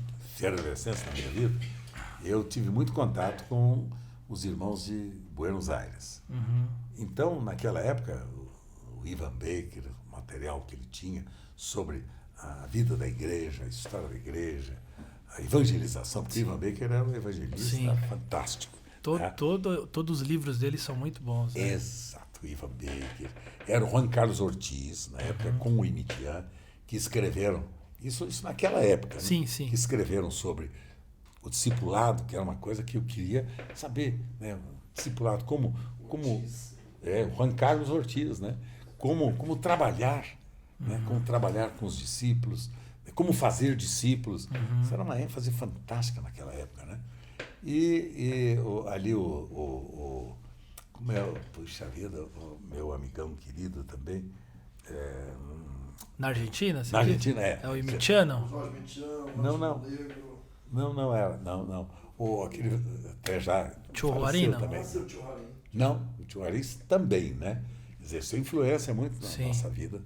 Porque Grilo não, Jorge Grilo. Não, Carlos Grilo. Carlos Grilo. Carlos Grilo era amigão, assim, mas não tinha esse nível, né? Só estou falando porque eu sou os que eu conheci. Era o Kit Benson. Kit Benson. Tá. Era muito junto com o Ortiz, né? Cara que muito me influenciou naquela época, né? Sobre a visão da igreja, discipulado, amor, serviço. A igreja como um corpo de serviço a serviço do corpo de Cristo. Nossa, essa frase é poderosa. Essa frase que nós nascemos. E eu pego alguns vídeos lá de 80, o pastor, você falando, né? A igreja, pode repetir, pastor, essa frase? É um corpo de serviço, a serviço do corpo de Cristo. Muito bom. Essa foi a primeira frase que nós usamos para identificar o ministério que nós estamos querendo desenvolver. Então, esse pessoal, a literatura toda que eu recebia deles, né, da América, né, me falta agora alguns nomes daquela época, né, mas que influenciaram muito o avivamento, né, legítimo na Argentina e na América Latina, foi Chile, era Guatemala, tanto é que o senhor me possibilitou eu fazer um trabalho desde o Panamá, desde a cidade do Panamá, tá? Até aqui embaixo o Buenos Aires, percorrendo todas, América Central, depois América do Sul. Você passou por toda... Eu pregou em todos esses lugares, né, pastor? Quantos países você lembra, pastor? Que eu estive... Que você já esteve... No meu passaporte diz que eu estive em 42 países, né? Pregando o evangelho. Então, bom. Para começar, tá bom, né, cara? Tá bom, ixi. Tá bom. Mas eu tive toda essa América Central, né, e América do Sul, e a igreja vivia um avivamento poderoso nessa região. Né? Eu estive, por exemplo, na Guatemala, né? Na Guatemala. O pastor lá era um americano, muito querido também. Os nomes, às vezes, me falha a memória. Mas ele dizia, a igreja de Jesus vai sofrer perseguições violentas ao longo da sua vida. E ele dizia assim, e eu estou preparando e formando a igreja para ela viver no subterrâneo. Olha isso. Ela viver no subterrâneo, como os cristãos viveram lá em Roma, nas catacumbas, né? Sim. E então, estou preparando, formando a minha igreja para que ela tenha a capacidade de sobreviver lá no meio das cavernas, lá no subterrâneo. Aquela crença, né? Que ele falava. Então, ali era uma coisa importante, era o evangelismo forte e discipulado violento. Discipulado ali. Imagina, intenso, né? Cara, porque a preocupação do discipulado era a formação e preparação do irmão, cara. Verdade. Não é conversinha fiada, né? Bater papo, né? Tomar café junto, não. Era preparar o irmão para que o irmão pudesse ser formado para enfrentar as perseguições e lutas que haveriam de chegar. Uau, isso maravilhoso, maravilhoso. Então essa foi uma base muito importante. Para mim foi nasceu lá, né? E as leituras também que influenciaram diretamente. O Derek Prince, os livros do Derek Prince muito me ajudaram na época. E outros tantos, né? Às vezes a memória não me ajuda a lembrar de todo esse time. Mas é uma bagagem muito grande. E eu tive a mesma vantagem nesse aspecto, eu tive a vantagem do Billy Graham. Vou contar para vocês qual é a vantagem do Billy Graham. O nosso querido Billy Graham, uma vez perguntaram para ele isso, escuta, doutor Billy Graham, como é que é o negócio? O senhor, pelo jeito, o senhor lê muito, quais são os livros que o senhor gosta de ler? Essa pergunta, né? Eu leio assim. E como é que o senhor consegue ler todos esses livros? Aí ele falou, sabe o que é? O meu segredo para ler todos esses livros é que a minha mulher, a minha esposa, como é que é o nome dela mesmo? Eu também não vou lembrar. Falhou. A minha esposa, ela lê todos esses livros e comenta comigo. O restante... Profundo, hein? Entendeu o que é? Ele falou, ela lê todos esses livros, como ela tem mais tempo do que eu, sim, ela lê todos esses livros e o restante, ela passa tudo para mim, o resumo, coisa e tal. Aí esses dias, entendeu, pastor Diniz? Esses dias eu lembrei, inclusive, isso para a Sueli. Falei, filha querida, o segredo aí, ó. me ajuda a ler todos esses livros que eu não vou conseguir. Sueli, meu Deus do céu, cara, uma loucura. É por isso que precisa ouvir mais elas, viu? Sempre. Fala para você, cara. Fala para você que sem elas nós estamos perdidos, mano. E pastor, já que você falou assim sobre influência, né? Estamos falando de influência aqui, tá tão gostoso o assunto, né? Já tá caminhando para o final. Certamente quem tá ouvindo já tá falando, né? Mas o segredo, a influência, falou, né? De a oportunidade que Deus deu para você viajar, pregar o evangelho. E nós também aqui no Brasil, né, a Comunidade da Graça, né, nessa plataforma apostólica, né, como apóstolo e como pastor, se tornou também um lugar assim de muita referência, né? Como até hoje, onde a gente vai falando da Comunidade da Graça, o respeito e admiração por aquilo que você construiu, né? Deus, o legado, o Senhor, né, fazendo através, né? O caráter. Então, esse lugar é um lugar de honra. E também como você percebe que a TV, né? A gente estava falando um pouquinho antes de começar o podcast, né, o pastor também é um grande comunicador, a gente já sabe disso. Também foi um lugar onde você viu também, né, os testemunhos, o alcance, né, do reino de Deus. Como que foi essa época assim, para a comunidade, na comunicação por meio da TV, né? Foram quantos anos, inclusive, pastor?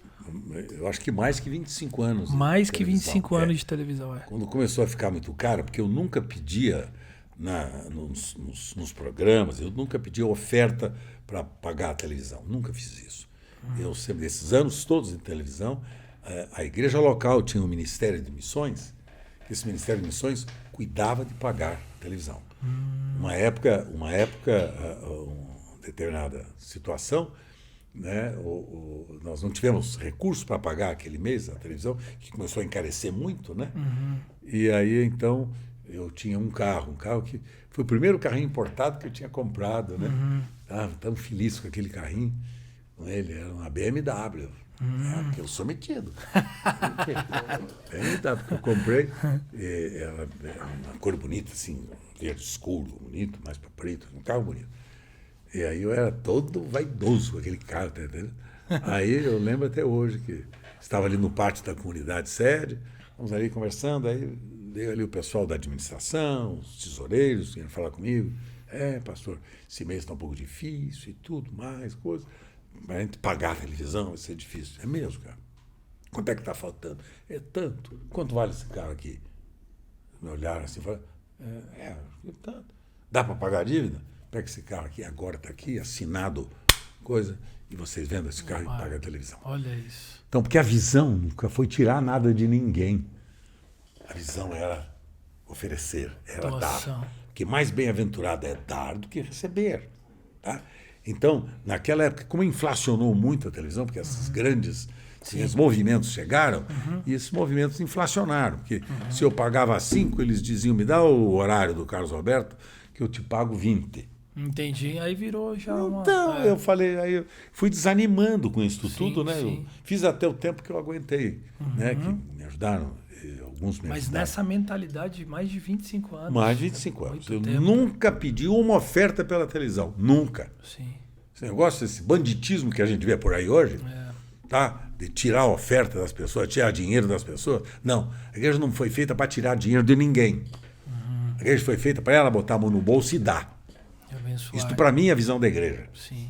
É mais bem-aventurado quem dá do que aquele que recebe. Então, a igreja de Jesus, aquela que está pensando no faturamento, isso não é igreja. Isto é uma terrível mistificação do ministério, né, santo do Senhor, transformado em consumo meramente profissional. Comercial. Só isso. Aquilo o negócio que Jesus é comércio. Fez, né? Tirou, varreu, né, o comércio do templo. Você está lembrado. Fez, né? Botou para fora os vendilhões. Indignação, né? Que traz indignação. A igreja não foi feita para tirar nada de ninguém, cara. nós fomos chamados para oferecer. E você viu muitos frutos desse trabalho, né, pastor? Meu Deus do céu. Tanto é que as nossas comunidades hoje, no Brasil e até fora do Brasil, muitas delas nasceram por conta do Ministério da Televisão. Que benção, pastor. Você crê, então, que a TV foi um dos grandes canais de Deus também? Instrumento na época de comunicação, sim, né? Sim, e para a implantação, né, de novas igrejas. Eu entrava ali num horário que foi uma época, foi usado muito pelo aquele grupo de música, de canto, como é que vinha na televisão. Puxa, como é que é o nome? Era o Ministério de Louvor? Não que era tinha, que começou... Vencedores por Cristo? Não, antes dos Vencedores. Mas, enfim, daqui a pouco eu lembro. Mas então, na época... o Koinonia, essa turma? Não. Essa turma é aquele grande evangelista também, que acabou tendo um determinado fracasso na vida dele, tudo, né? Sim. E que com isto trouxe tanto prejuízo na época para todos nós, né? Cristãos. Entendi. E época do Jimmy Swaggart. Jimmy Swaggart. Época do Jimmy Swaggart. Eu fazia programa na Bandeirantes, né, em horários assim, muito parecidos com o do Jimmy. Sim. Né? Sim. Rex Sambard, é esse que eu queria lembrar. Rex Sambard, ele e a família dele que cantavam, né? Havia então, os ministros internacionais passavam também, então, né, nessa época também no... Não, eles estavam aqui, eles estavam trabalhando, né, também na divulgação da mensagem, na evangelização. Então eles comunicavam também fortalecendo, porque a visão na época era diferente de hoje.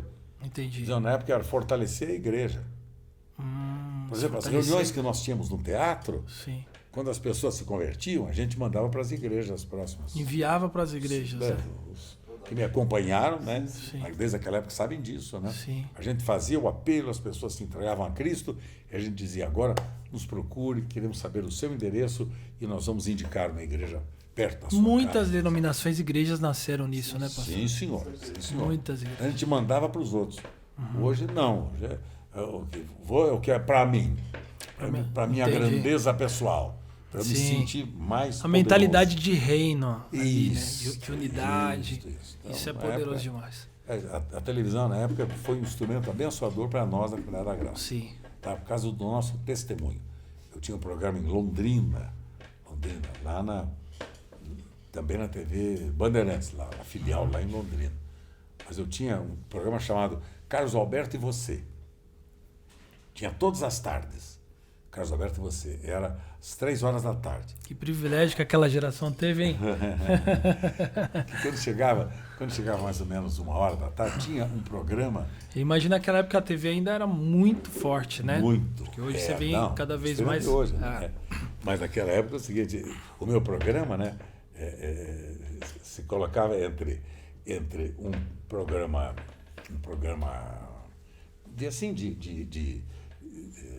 era feito por uma mulher, a Mafalda Bom Giovanni, que hoje está em Londrina.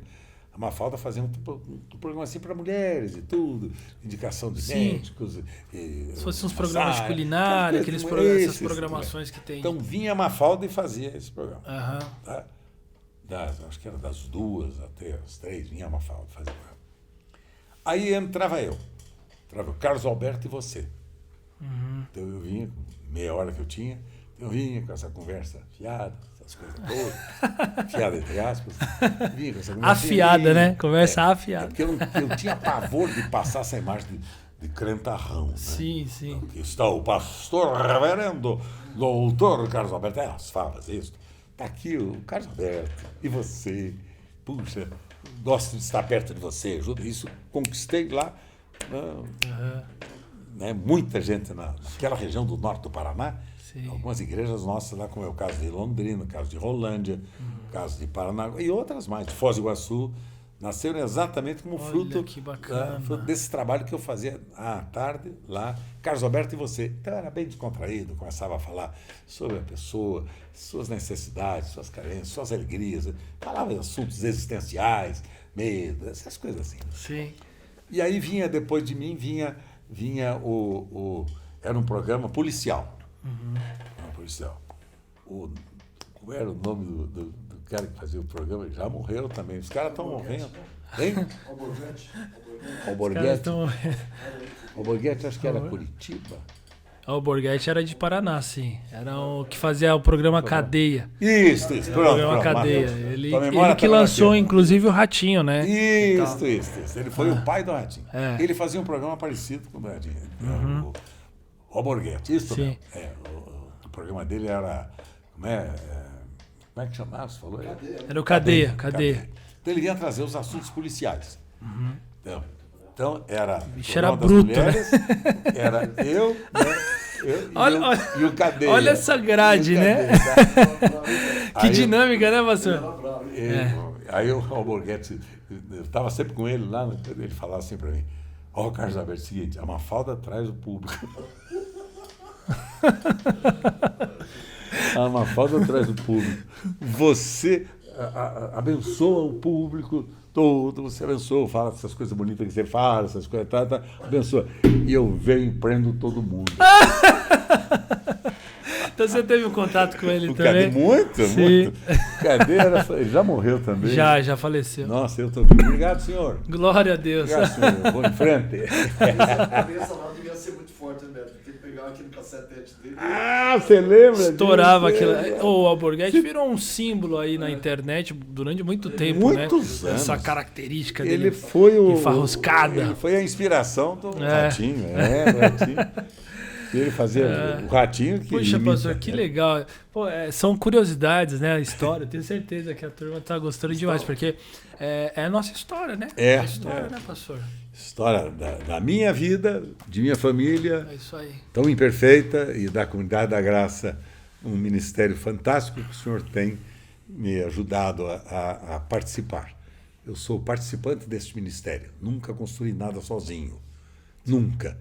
Eu tive a esposa que o senhor me deu, meus filhos, que foram o meu apoio, e os meus amigos tão importantes.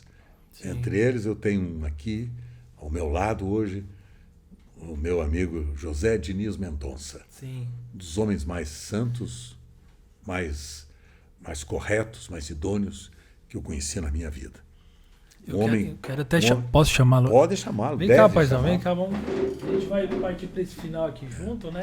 É um homem que nas minhas decisões, tão importantes, ele estava sempre do meu lado. Sim. Muito bem. Tá rolando tudo isso aqui. Olha só. Aqui, paizão, ele tá aqui só no... Esse é meu amigo. Esse é meu amigo que me acompanha há tantos anos. E quando ele precisou fazer algumas opções na sua vida, ele fez as opções sempre para me fortalecer, abençoar e cuidar de mim. Então é um homem muito precioso ele. E esta herança ele deixou por ele deixou. Meu amigo Samuel, Samuca, que eu tomo a liberdade de chamar, e o meu amigo Fernando Diniz, que é o nosso intelectual do grupo, né? É, isso aí. É o pensador intelectual, entendeu? É o cara que leva a gente a refletir algumas coisas, Sim. né? É um filhão muito precioso que me ajuda muito na organização da nossa rede ministerial, né? Ele tem me dado uma força muito especial. E a família toda, as suas irmãs. E não posso deixar de destacar aqui a pessoa principal dessa família. Você sabe quem ela é, essa pessoa? Com certeza. Com certeza? Pois não, como é que é mesmo o nome dela? Azuleide. A Azuleide, não. A nossa pastora Zuleide Mendonça. Reverenda. Ínclita e preclara, discípula de Jesus. E leva o nome de Diniz também. Né? E leva o nome de Diniz também. A herança... Pastora Zuleide é uma das criaturas mais lindas que eu conheço.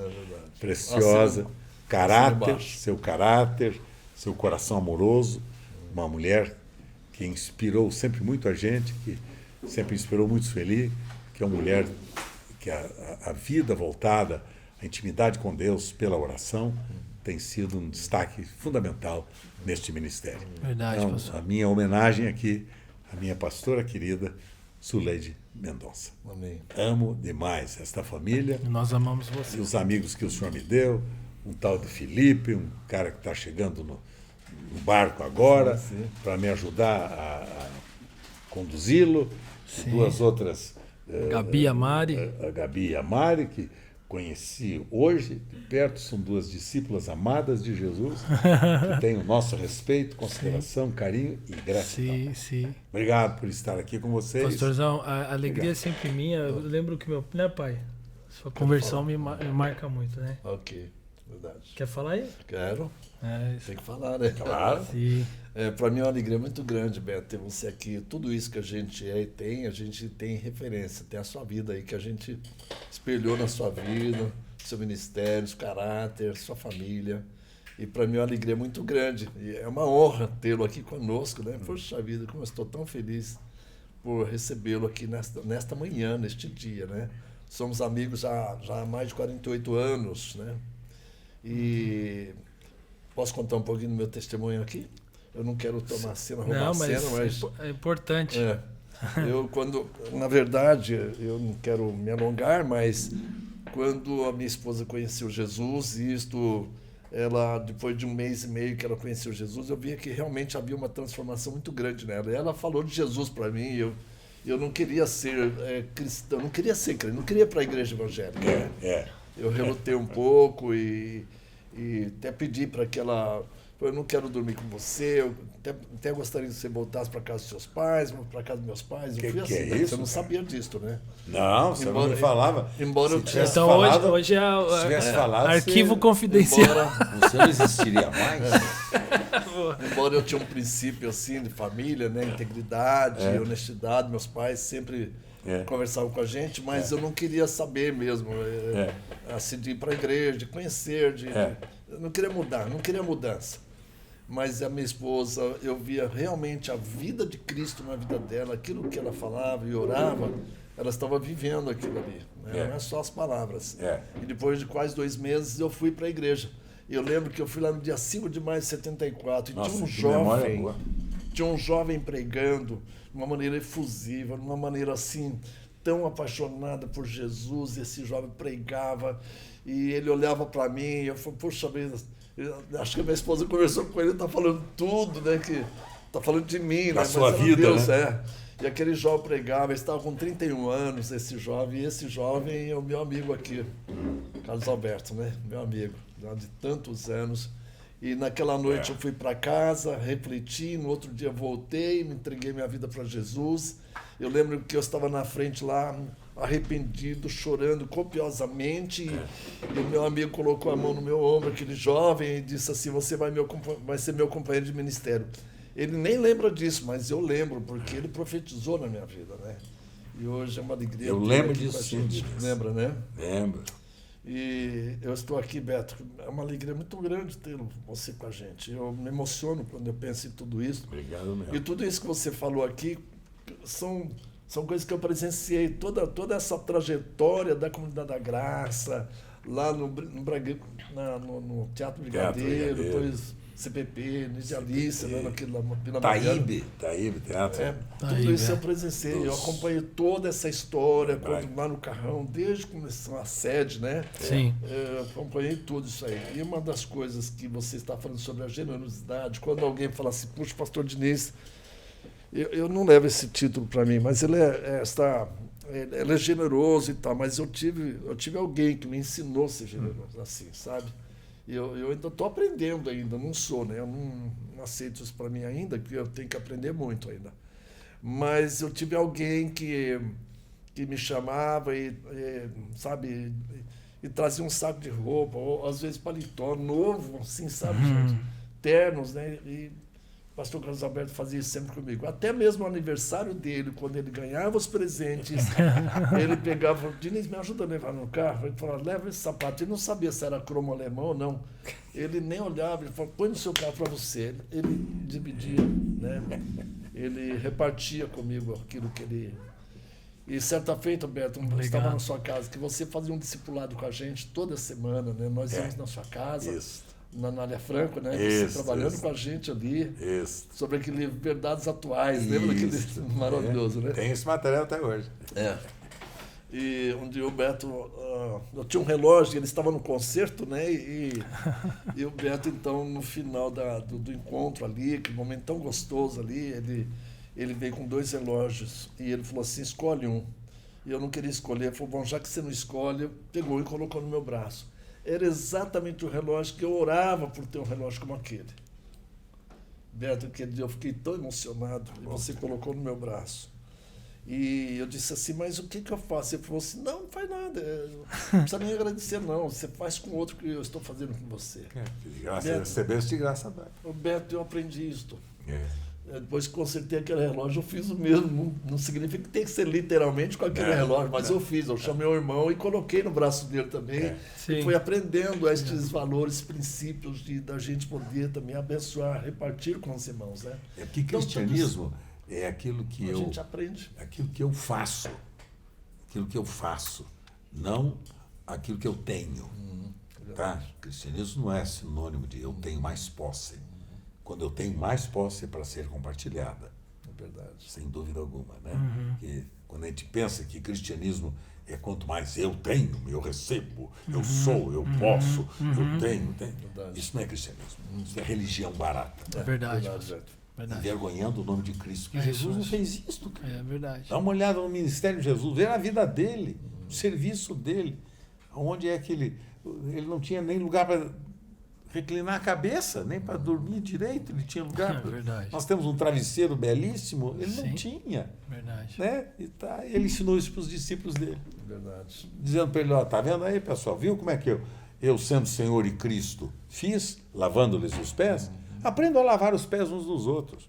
Então, cristianismo que não tem lavar pés é besteira, é baboseira. Eu, sinceramente, estou na fase da minha vida que eu não suporto bobagem mais. Estou ficando exigente comigo mesmo.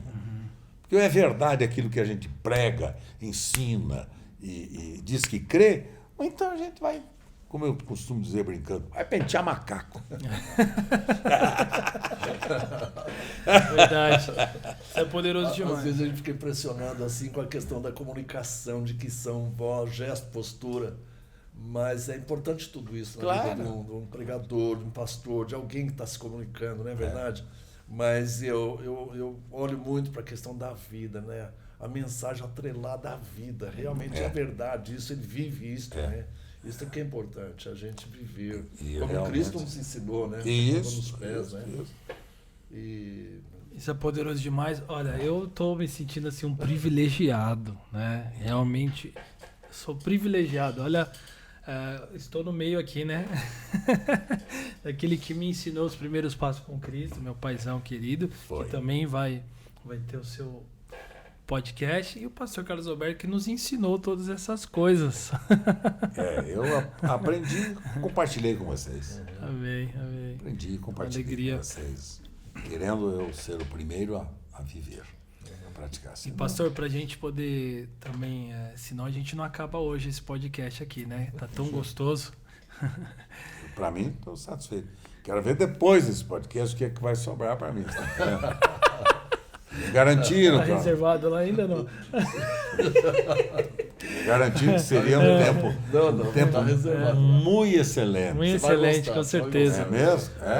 Pastor, mas pra gente finalizar aqui, as pessoas estão perguntando assim, para você dividir esse tempo, né, tão precioso, porque o tempo é a maior riqueza que a gente tem hoje, né? E você com tanta atribuição, com todos os desafios, aquilo que você carrega, né?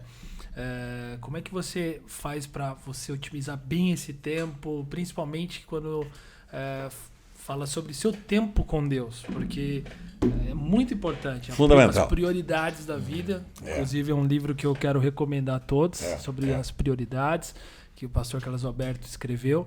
Como é que você faz? Com o meu tempo devocional. Principalmente com o tempo com Deus, né? Esse tempo com... Porque eu tenho 2 momentos na minha vida, né? 2 momentos. Às vezes eu inverto de acordo com circunstâncias, né? Hoje, por exemplo, eu tive que inverter, porque eu tinha um compromisso com o tal de Samuel Mendonça, então eu tive que inverter. Mas eu começo sempre eu e Sueli temos um compromisso. Isso que fundamentou o nosso casamento. Né? Quando eu casei-me com Sueli, o que eu queria era isso, é que eu e ela fôssemos verdadeiros cristãos. Sim. Então a gente sempre manteve uma devocional juntos todos os dias. Mesmo quando a gente não estava muito simpático um ao outro, a gente tinha que fazer devocional e ler a Bíblia. Ai, meu Deus do céu, às vezes a Bíblia pegava a gente no pé novamente. Mas enfim. Que coisa linda. Então, como é que eu faço com o meu tempo? De manhã cedinho, a gente costuma acordar por volta de 5, 5h30 e tudo, né? E a pastora Sueli tem os seus recadinhos que ela passa para as mulheres e tudo, para as amigas de oração, para o pessoal do Projeto Mãe, das mulheres intercessoras. Então, ela grava às 6 horas da manhã. Está gravando. Então, a gente acorda, eu fico fazendo um pouquinho de hora esperando a minha gatinha, você está entendendo? Esperando a gatinha, que ela vai, dá um recadinho para a turma, coisa, faz aquele charmezinho dela. Eu brinco com ela falando assim. E ela vai, faz coisa, passa o recadinho para ela.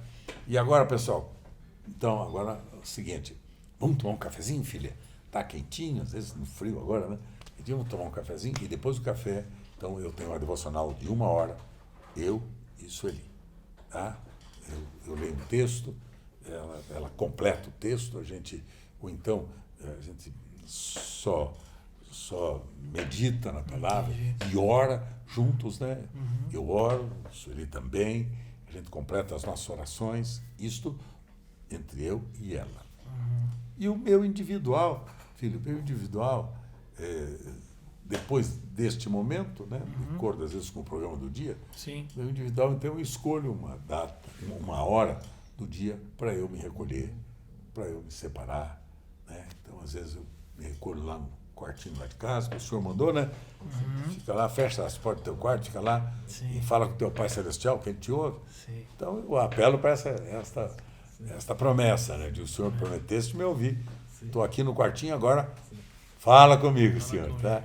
Então, esse é o tempinho que eu procuro desenvolver. Então, faço isso logo pela manhã. Quando não dá para fazer logo pela manhã, né? Em função, às vezes, de compromisso mais cedo, né? Como foi o de ontem, né? E mesmo aqui hoje, né? O que eu faço é escolher o período do dia e eu ter o meu tempo com Deus. Esta é a verdade. Isso é maravilhoso. Isso muito bom, faço. muito bom, pastor. Isso ajuda muitas pessoas, né? A entender dessa... Para não fazer, o que eu não gosto de fazer desse tempo, por exemplo, de comunhão com Deus, devocional, de oração, uma coisa fria, metódica, sistemática, formal, sem vida. Engessado, né? Pô, se eu não puder fazer a devocional às 8 da manhã, eu faço às 9 horas. Sim. Porque tem gente que assim, às 8, às 8, para com isso. Sim. Se não der às 8 nem às 9, faz às 5 da tarde. Eu digo isso para os meus netos, né? Falo para eles, para os filhos, eu falo a mesma coisa.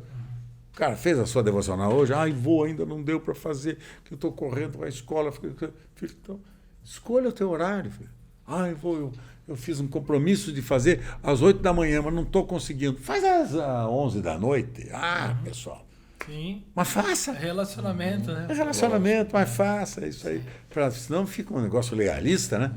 Legalista, pesado. Eu tenho pavor de cristianismo pesado, horário, né, entendeu? Beto? Hein? O senhor não está preso ao horário, né? Não. Deus ele é meu amigo, ele me recebe a hora que ele... Orar sem cessar. A hora que eu preciso, a hora que eu preciso, que eu estou desesperado. Às vezes eu faço mais cedo, viu? Sim. Já teve tempo de eu me acordar às 3 da manhã e eu ter que levantar para chorar. Sim. E contar para ele, né, os meus medos, meus temores. Sim. E as circunstâncias da minha vida, aqueles dias, né? Preocupação com os filhos, né? Às vezes com os netos, com a família, com a igreja, com o ministério. Sim. Então eu vou abrir o meu coração para o meu pai. Alguns propósitos mais intencionais. Mais intencionais. Tudo. Então, mas não o legalismo. Tem que ser este horário, se não for, que todo mundo vai matar você. Não, eu vou falar com meu pai. Ele está sempre à minha disposição mesmo. Maravilha. E às vezes eu faço o meu percurso também, né? Ali no pátio do prédio, muito grande, que tem ali uma área grande, de 1,5 quilômetro, 1,5 quilômetro, né? Então, o que é que eu faço na época mais quente? Aí eu desço. Quando o filho não pode ir, vou eu sozinho. Então eu vou ali falando com meu pai, trocando ideias com ele. Uma caminhada com com Jesus. Uma caminhada com Jesus, exatamente. Né? Que E legal. às vezes, quando a Sueli tem condição, vamos eu e ela fazendo. E não tem nada legalista e formal. Sim. Porque a beleza da vida com Jesus é esta, cara. É verdade. Eu tenho pavor de formalidade. Vocês já viram que eu quebro todos os protocolos? Já viram, né? Sou hábil em quebrar protocolo. Porque quando eu começo a ver formalidade, eu fico enlouquecido. A pautinha tá aqui, essa aqui, essa aqui. Menos, essa formalidade. Para quê? Isso é vida cristã. Ou fecha os olhos, porque agora nós vamos orar. Eu digo o contrário. Abra os olhos e vamos orar. Olha, abre os olhos. Veja, está vendo aqui essa lâmpada acesa? Puxa, vamos dar graças a Deus por aqueles que estão lá na usina, lá na hidrelétrica, que estão trabalhando, gerando esta iluminação. Isso é muito rico. A gente não vê isso, né? É isso mesmo. Obrigado, Pai, por aqueles trabalhadores, né? Aqueles operários trabalhando lá, os engenheiros que estão nesse momento. Obrigado por ter essa claridade, essa luz aqui. Maravilha! Puxa, Senhor, que mesa bonita. Um pouco borrada aqui. Mas tudo bem, está entendendo? Amém, passa, né? Senhor, obrigado.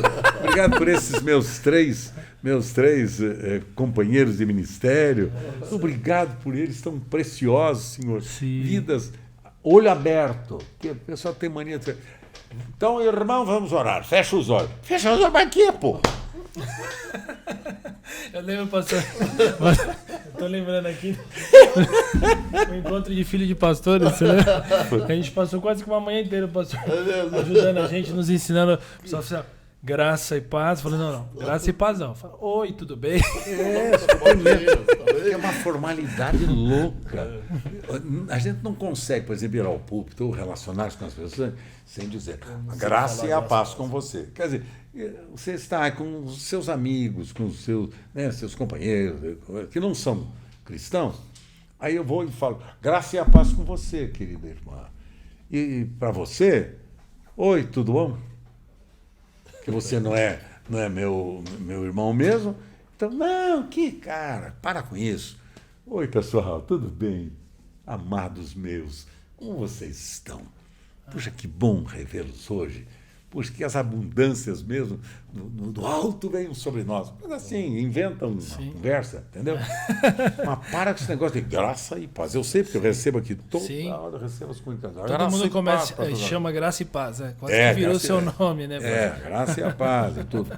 Eu respeito tudo. Lógico, a gente entende o Tem outros que dizem a existe. paz do Senhor, mas uns que vieram da Assembleia, né? Paz do Senhor, acham que Paz de Deus. necessário, paz de Deus, né? Necessário. Então, eu, às vezes, quebro esses paradigmas, sabe? Fico meio chato, né? A informalidade tem o seu lugar, seu Mas momento, né, vou Beto? ter Mas que contar. A informalidade Deixa eu é... contar uma aqui. Ah, tá. Eu vou te contar uma assim, rapidinho, Diniz. É o seguinte, cara. Quando chega assim, na minha idade, na sua, nós temos um privilégio fantástico, mano, velho. Verdade. Fantástico. Seguinte. Quando nós emitimos a nossa opinião, Sim. tem duas reações. Primeira reação é dizer, puxa, que sabedoria. A outra não é legal, né? Sabedoria, nossa, que homem sábio esse, Felipe. Que homem sábio esse, que sabedoria, meu, olha que coisa. A segunda opinião é essa. Gostaria de ficar no Tadinho, primeiro, né? não, tadinho, ele tá gagá mesmo. Pode falar o que quer, né? Ele pode falar o que ele quiser, ele tá gagá mesmo, cara. Esse pode. Esse pode falar.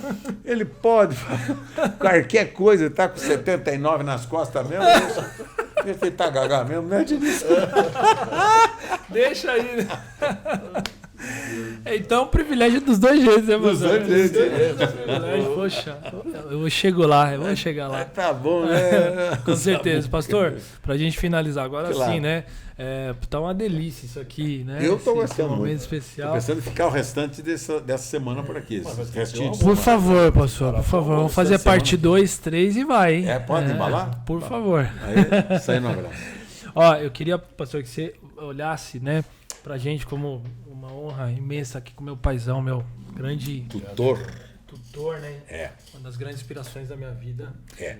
nos ensinando a andar nesse caminho. E Queria que você olhasse para a câmera, até para deixar essa mensagem para os nossos jovens, né? Porque eu vejo hoje desafio. Eu vejo como o pastor teve uma carreira brilhante, não só ministerial, mas assim, você tem faculdades, né, pastor? Também sociologia. Eu sou curso de Direito, Direito, Filosofia, né? e tenho o curso de Finanças. Teologia. Né? Finanças. Sim. Eu não uso muito de finanças, tá entendendo? Mas então, assim, que eu digo assim, tanto empenhado para a carreira, para ser sempre melhorar, né? Que esse é o grande lema, e também para o chamado, né? Olhar para essa juventude, os desafios que hoje essa geração, né? Eu vejo hoje liderando, pastoreando jovens, e até para quem é líder e pastor de jovens que vai estar ouvindo também. Queria que você deixasse uma mensagem para nós aqui, né? Um prazer. Eu quero encerrar realmente esse tempo com vocês com muita gratidão ao Senhor pelo privilégio de estar junto com o pastor Samuel, com o pastor Diniz, com os demais produtores desta programação. E eu quero agradecer o tempo juntos. Eu tenho alegria enorme em participar deste momento na história da nossa Comunidade da Graça. Porque este ministério, que é um ministério tão precioso, né? É um ministério que nós queremos que ele seja fiel sempre, até o último dia da nossa existência. Então, para isso, eu sou grato de poder falar com vocês, estarmos juntos, trocarmos ideias, pensarmos, eu deixar as minhas conversas no coração de vocês, né? Mas eu queria, ao encerrar, só lembrar o seguinte, do contexto que vivemos, na história da nossa sociedade humana tão sofrida, né? E vivendo de guerras, violências, disparates de toda sorte, mentiras, enganos, e roubos de toda sorte. É uma violência só na sociedade que nós estamos nos deparando. Quando vimos, né, tantas carências e que nós nos sentimos, às vezes, tão limitados em poder supri-las. Às vezes não temos condição de cuidar de tudo isto, né? E eu estava pensando, né, que cristianismo é serviço, cristianismo não é religião, cristianismo é relação com Deus e uns com os outros. Sem o que não é cristianismo, é clube. Por isso que as pessoas trocam sempre de clube, né? Hoje gosto, amanhã não gosto, eu gostei muito desta atividade, gostei um pouco da outra, eu vou para outra que tem atividade mais bonita, é clube. Isso é clube. Né? Se quiser conhecer um pouco mais sobre isso, adquira o meu livro Os Mandamentos Recíprocos, sim, que está ali a base da nossa teologia, né, cristã, vivencial, prática da Comunidade da Graça, que fala sobre 25 mandamentos deixados pelo Senhor, pelos seus apóstolos, no Novo Testamento. Não são os 10 lá do Decálogo de Moisés, não. São os 25 do Novo Testamento deixados para mim e para você praticarmos. E eu queria, então, sugerir, né, que vocês conhecessem esse material. É só solicitar, né, a Secretaria da Comunidade Sede, lá com a minha secretária, a Mércia, e ela terá prazer em enviar, né, esse material, como pode ser adquirido e coisas assim. Mas eu queria encerrar contando para vocês aqui, lendo para vocês aqui uma experiência que, para mim, esta semana marcou meu coração. A semana é esta experiência que eu vou ler aqui para vocês. Ela marcou minha vida e mudou minhas orações, sabia? Mudou minhas orações. Olha só. No Japão, durante a guerra, um garoto carregava seu irmão morto nas costas para enterrar. Um soldado reparou nele e pediu para ele jogar aquela criança morta fora, para que ele não viesse a se cansar. O menino que carregava o seu irmão morto nas costas era um menino, eu tenho aqui a imagem, pena que não posso passar para vocês, mas o menino devia ter seus 8, 9 anos, e o irmãozinho morto dele deve ter 3 ou 4 anos nas costas, ele carregando o irmão morto nas costas. Então, quando o soldado reparou nisso, o sacrifício que ele estava fazendo, carregando o seu irmãozinho morto em suas costas, ele disse, joga fora, está morto mesmo, não serve para nada. Morreu. O menino respondeu: ele não é pesado. Ele é meu irmão. Ele não é pesado para mim. Ele é meu irmão. Ele está morto. Mas não é pesado para mim porque ele é meu irmão. Vou conduzi-lo comigo. E aí o soldado entendeu e caiu em choro. E desde então essa imagem se tornou um símbolo de unidade no Japão. Que este seja o nosso lema. Não é pesado. Ele é meu irmão. Ela é minha irmã. Se ele cair, por favor, levante-o.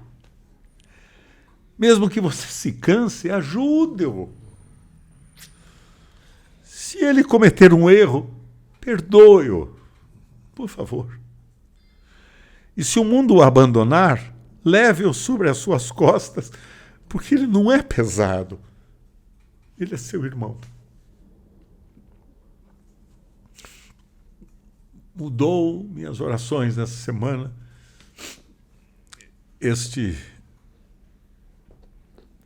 esta experiência que eu recebi. Me abençoou muito, porque cristianismo é: levante seu irmão. Ah, ele está morto mesmo, não serve para nada. Põe nas costas. Ajude-o. Ele está com fome dele de comer. Ele está com sede de beber. Ele está nu. Tem uma roupa para ele para vesti-lo. Está com sede. Descedente-o. Ele morreu. Está morto em delitos e pecados. Ressuscite-o, mostrando o Evangelho, a graça de Deus para ele. Ele não é pesado. Ele é meu irmão. Ela é minha irmã. Este é o desafio da minha vida. Desafio da minha vida que eu compartilho com vocês. Toda a juventude do nosso ministério e com todos os adultos do nosso ministério, a todos quantos chegarem estas palavras, ora ao Senhor para que os alcance, os abençoe, os fortaleça e que a gente, deste ministério que nasceu com esta visão, uma igreja família, vivendo o amor de Cristo, para alcançar o próximo, seu irmão, sua irmã, e fazer dele um discípulo de Jesus. Vá atrás, socorra-o, busque-o, ajude-o, vista-o, levante-o, ressuscite-o. Esta é minha função, esta é sua função. Cristianismo, para mim, não é negócio, não é profissão. Cristianismo, para mim, segundo as Escrituras, é serviço, é doação, é entrega. Obrigado. Amo muito você. É seu irmão. Abençoe-o. Amo você. Beijo. Obrigado. Uau. Que atmosfera poderosa. Que ambiente, pastor. Obrigado, pastor. Obrigado por nos lembrar dessas promessas. Obrigado por ser essa referência de Deus para a nossa vida, pastor. Que o Senhor continue renovando os anos da sua vida, do seu coração, da sua saúde. Eu falo isso com Gabi, né? Muito tempo. Fala, amor, tem algumas pessoas que a gente não imagina, né? Que um dia poderiam nos deixar. E uma das pessoas que a gente mais tem esse aperto no coração, que é o ciclo da vida, né? É o pastor Carlos Alberto. Embora nós oramos para que o Senhor renove os anos da sua vida, tudo aquilo que você carrega e é necessário para nós, para nossa geração. Amo muito você, meu pastorzão querido. Né, paizão? É isso aí, pastor. Eu quero dizer também que pela sua vida, pelo o seu estilo de vida, não é por aquilo que você prega, mas a sua vida, né, realmente impacta tanto embora a sua pregação é maravilhosa, é uma bênção, a gente aprende tanto, mas você nos ajudou a gente ser apaixonado por Jesus, porque não só no momento que você está pregando, mas a sua vida mesmo, apaixonada por Jesus. Você ama Jesus, a gente vê Cristo Jesus na sua vida, Beto. E através de você, da sua família, né? Minha família, eu me inspirei muito na sua família, né? Na sua casa. E a minha oração é que a graça do Senhor continue sendo abundante na sua vida. Amém. Na vida da pastora Sueli, dos seus filhos, genros, noras, netos. Seja uma bênção, vocês são uma bênção. Importa as lutas que a gente passa, né? Todos nós passamos uma luta, mas o importante é que Jesus vive na vida de vocês e vocês nos inspiram. E a sua vida me faz, a maneira como você ama Jesus, me faz ser apaixonado por Jesus, eu e minha família. E a gente está tentando ver se ele consegue seguir seus passos aí para melhorar. Vamos juntos nessa empreitada. Para melhorar, né, Beto? Bora, Sim. bora, vamos juntos. Vamos juntos aí. Deus abençoe, velho. Obrigado, Muito obrigado por essa riqueza Que que tempo, você... pastor. Que tempo. A riqueza que você trouxe aqui para nós hoje aqui, né? Entrou uma furadeira aqui, mas ninguém ouviu, graças a Deus. Não, né? não ouviu? Não, eu acredito que não. Se ouviu, eu só tô... E Felipe, ouviu, né, Felipe? Ouviu. Eu ouvi, mas deu para ouvir bem aqui, né? Só a turminha aqui deu um tempo, mas obrigado, pastor. Muito bom. Graças. Que Magtalk, hein? Que Magtalk. Então zeramos aqui, hein? Na equipe. Deus abençoe você e com certeza eu peço que você compartilhe muito, siga o pastor Carlos Alberto. Qual que é as suas redes, pastor, lá no Instagram? Sei lá, eu. Sei lá eu, brincadeira. Você não põe isso não, faz a edição. Não, turma, Você sabe, tá tudo em casa. Você Eu acho que é o Carlos Alberto, eu vou pegar aqui então. Tudo passou ele. Não, vou pegar aqui, ó. Lá no Instagram, pastor Carlos Alberto está. Eu vou falar certinho para todo mundo seguir o pastor lá. Exatamente. Diariamente, devocionais, reflexões, tudo que você ouviu aqui, você também vai poder desfrutar lá também. Deixa eu pegar aqui. Tá como PR Carlos Alberto Bezerra. PR de pastor Carlos Alberto Bezerra. Instagram do pastor Carlos Alberto. Siga as redes do pastor. E também adquira, né? Lá também nas redes fala dos livros, para você também crescer aí na graça. Siga a gente também aqui na CG Guarulhos. Se inscreva no nosso canal, compartilhe para o maior número de pessoas possível. Curta aí, deixe também o seu joinha. E tamo junto. E @Mag Guarulhos também. A equipe me ajuda, né? @Mag Guarulhos. Siga a Mag Guarulhos também nas nossas redes, no Instagram. E @CG Guarulhos também. Valeu, gente. Deus abençoe. Tamo juntos. Obrigado. Abençoe.